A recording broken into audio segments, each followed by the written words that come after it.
What's up guys and welcome. You are watching Fazi Fitness. So let's start this video with the off-season physique update from Quinton Beastwood. Now we have been saying this for quite some time now, actually quite some years, that whenever Quinton fills up his frame, everyone better watch out, because those are some insane genetics. And when a guy like Andrew jacked, he made that statement, that is only worry about a guy like Quinton Beastwood, for the future of course. And we all know Andrew himself is a genetic phenomenon. That statement alone was a big testament on how high Quinton's ceiling can be in the men's open class. Once he puts on enough mass, enough muscle, and once he's big enough to go up against the big boys in the men's open.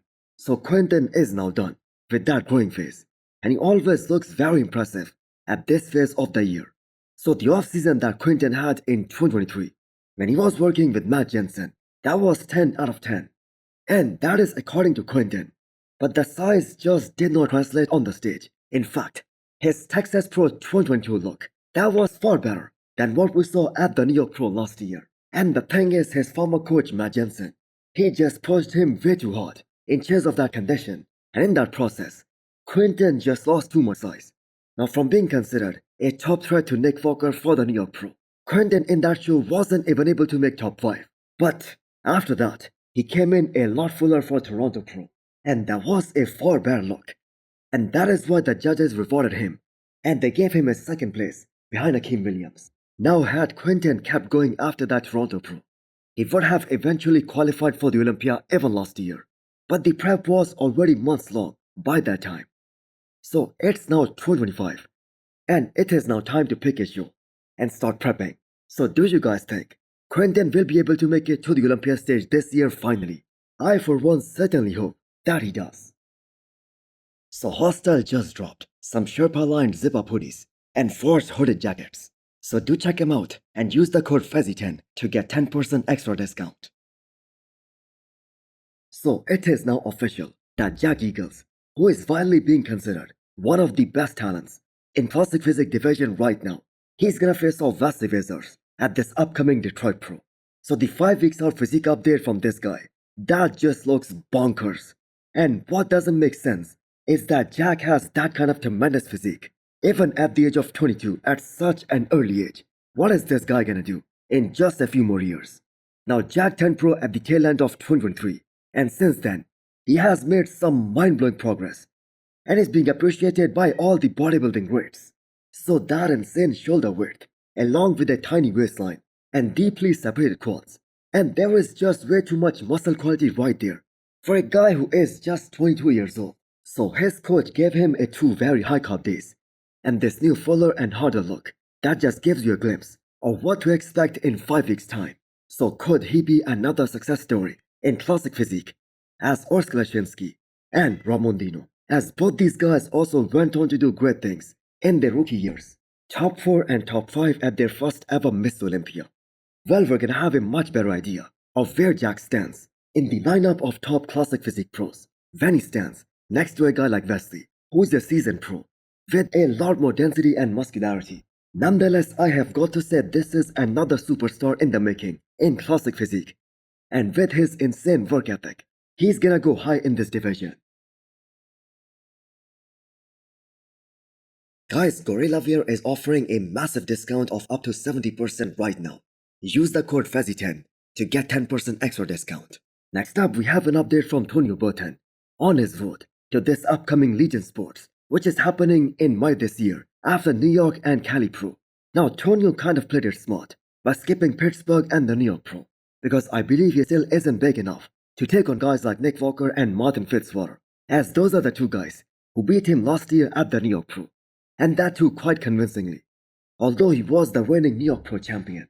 So Tonio is an incredible bodybuilder who can beat guys who are so much heavier than him, just like he did at the Olympia back in 2023, where he was able to make top 8. But there are specific areas in his physique that still kinda portray him as a former 212 guy. For instance, he isn't thick enough in the side chest, and as great as his back is, he can definitely have more meat in the hamstrings, where he kind of got exposed when he stood next to Nick and Martin.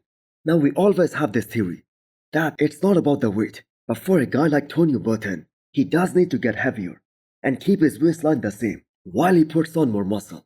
especially if he wants to have a shot at that Olympia top 6.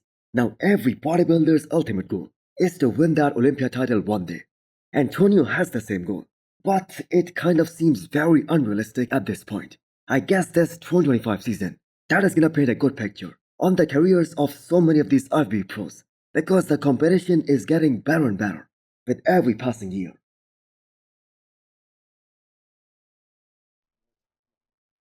Ramon Dino is such a unique athlete. This guy's skin quality is just insane. So how lean Ramon is able to stay during the off-season, that can be very well displayed by these training videos, where he was training alongside Derek Lunsford, who was less than 2 weeks out of this year's Arnold here. And Ramon isn't looking to compete at all during this year, other than the one show that is focused on, which is the Olympia, which is gonna be happening in October. And that is most likely gonna be the most important show of his career, as he's also working very hard to restore his hype and his reputation as a classic physique Olympia contender, and also the faith in his fans that he can still be the biggest title contender. So even at this stage, just look at those fibers on Ramon's biceps. We do not see that much detail in some of the RB pros, even when they are close to being contest ready. Now Ramon desperately needs to work on his posing. The Olympia 2023 and that package, that is the perfect blueprint on what to duplicate for the upcoming Miss Olympia. His V-taper looked really nice that year. The density looked insane, and he did beat C-Bum in some shots, like the back double biceps, and he had way better abs than Chris Bum's did, and he was posing a lot better at that show. Now I would say Ramon has probably the most well-developed abs in classic physique division, and he should definitely use that to his advantage. So looking forward to him taking the full off-season to improve, as this Olympia is gonna be very exciting. So the youngest ever IFB pro, Nihat Kaya, keeps getting featured on this channel because there is no other bodybuilder in the world right now who can look even close to what this guy looks like at the age of 22. So those cap delts, along with those huge quads, they are looking jaw-dropping, especially if we look at this physique from 2 years ago and how fast he has been able to make progress during this entire time. I must say I see him winning this year's Dubai Pro, and that too very convincingly. And it isn't exaggerating it at all that Nihat Kaya is most probably gonna be top 3 at his Olympia debut later this year. Who knows, he might even fight for that Olympia title with Keone Pearson. Now Lee Priest, who is a living legend of the sport, Nihat tied his record of winning the pro card at the earliest possible age. Now before people get mad, I'm not comparing him to Lee Priest, but he is without any shadow of a doubt a generational talent, and soon the world of bodybuilding that will also recognize him as the guy who is gonna stand next to Keone Pearson at the Olympia in the 212 and fight for that Miss Olympia title. So the most concerning thing about Nihat Kaya is that if he keeps on growing at this pace, if he keeps on putting more muscle on his frame, he just won't stay in the 212. And eventually, I must say we are looking at a men's open competitor, just like Keone Pearson. So hit the thumbs up button if you liked the video, and smash the subscribe button if you wanna come back for more. Thanks for watching.